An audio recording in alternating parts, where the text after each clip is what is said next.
Hello everyone, my name is Adam Cross and I'm a licensed marriage and family therapist in Southern California, and today I want to talk to you about identity lies.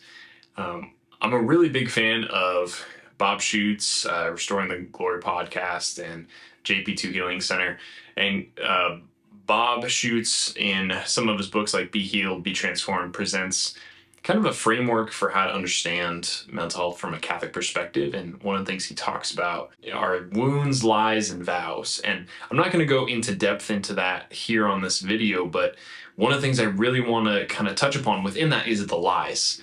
And Bob Schuchts, he talks about that we all have lies about ourselves, and these lies are based in wounds and things we experience. And so as human beings, we're not made for evil, sin, and suffering, and yet we encounter it in a broken world. And so when we do that, we actually form a negative conclusion about ourselves that is an identity lie. And so many of us can be living out of a place of identity lies. We experience something as a child, and we form a conclusion about ourselves. I am dumb. I am not enough. I am not loved. And we can go our entire lives without checking if that's true. And that lie, that belief, could be deep-seated in us, and it could actually be guiding our every decision and behavior on a regular basis. And there's so many examples of this happening. When I think of my first experience of anxiety, I think back to preschool. I think back to not wanting to go to the first day of preschool and thinking, oh man, I don't want to be away from my grandma who lived with us at the time, but didn't want to be away from my home. I don't want to do this. And I kind of mustered up the courage. I was forced to do it, and I went to preschool for the day, and I survived. It wasn't the worst thing. But at the end of the day, I remember and experiencing all the other kids getting picked up one by one. And for whatever reason, I was probably told, but I don't remember it. Someone came and told me and said, oh, you're staying in after school care. Your mom will pick you up.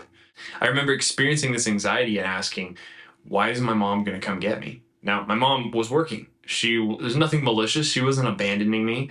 But like 4-year-old me was experiencing this as, what did I not do, right? Or what did I do wrong that I'm not getting picked up when all the other kids get picked up, right? Why are their moms here and mine aren't? And that might sound like a very small instance, and it was. I was 4, first day of preschool, but it stuck out to me because that's my first memory of anxiety. So when I unpack that, there are some identity lies that I had even at that early age. Maybe I wasn't good enough to get picked up, like all the other kids, right? So maybe I'm not good enough. Maybe I'm not loved. Maybe I'm not wanted. Again, all lies. My parents had no intention of communicating that to me when I was 4, right? I just went to preschool, and I probably forgot that I was getting picked up, right, at a later time. And I was nervous already of being away from my parents and my grandma. But I could have that identity lie, and really it was me going through my own therapy and doing my own work to realize that fear was there, that maybe I'm not good enough, maybe I'm not wanted. I had to do my own work to form a new conclusion, right? To invite, and this is the part where, we really look at integrating our faith into therapy. I had to invite Christ into that and to ask him, okay, Lord, this was my experience, but what were you doing in that memory? Where are you in that memory? What do you want me to know about myself in light of that memory, in light of that anxiety? And when we take the time to do that, we're actually reframing and we're forming new conclusions as we reprocess old trauma and address those lies that we have about ourselves. So maybe you're watching this and maybe you have some unresolved beliefs about yourself, right? Some lies about yourself, that maybe you're not smart enough. Maybe you're not good enough in school or work, or maybe you're not wanted, maybe you're not loved, maybe you're not good looking, right? We can have all these identity lies that as we get older, they get pushed back into our brain. They're not at the forefront of our brain, but they're still making decisions for us. So we have to check the lies, right? What lies are you believing about yourself? Where did they come from? right? And when we check the identity lies, we are able to embrace identity truths. And that's where the good news of the gospel comes in. That's where processing this in therapy, talking about it in spiritual direction, it plays a big role, because when we bring up a lie, when we expose something to be a lie, to be not true, we say it out loud to ourselves, to another person, I think I'm not smart, then there's this opportunity for truth to come into the room, right? For Christ to come into that. We can invite him into that. God, what do you believe about me in the face of this lie, right, I have about myself? And identity lies can feel so true. They can feel like that's truth. But we have to go a little bit deeper. We have to look at the bigger picture. Something can feel true, but that doesn't mean it is true. Right? What's the evidence? But also, is this helpful? Is it helpful for me to go my whole life thinking I'm not wanted?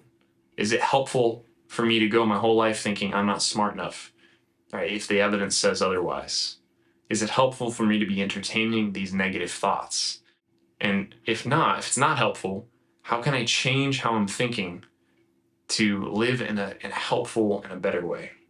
So it's super important to unpack our experiences, our trauma. Again, not just stuff that's been inflicted on us, like, oh, this person did this thing to me and this was hurtful, but our experiences where we have anxiety, where we encounter things that our needs aren't met as children, right? So there's intentional trauma, but there's also unintentional trauma where we just experience a suffering in some way. And so it's important to process all of that, understand what conclusions did I make about myself as a child, and then what does God want to speak in the face of that identity lie and that trauma. So the last thing I'll say is this, to kind of put it into perspective. If you stop taking math classes at second grade and you never learn multiplication, right? And then you're an adult and then you're trying to navigate the world without understanding how to multiply at all, there's going to be some serious obstacles in your way, right? So if we accept the truths or the seemingly truths about ourselves from our childhood without ever questioning if that's true or not, without ever seeking to know more or go that extra step, right, then we're going to have some serious obstacles to growing and to living as adults and living the way that Christ wants us to. So don't settle for a second, fifth, sixth, even 12th grade understanding of yourself. Continue to pursue that self-awareness and a real relationship with yourself so that you're not living in the lies of this world, but you're living in the truth of Christ and who you are, right? So that you can truly live life to its fullest. Okay.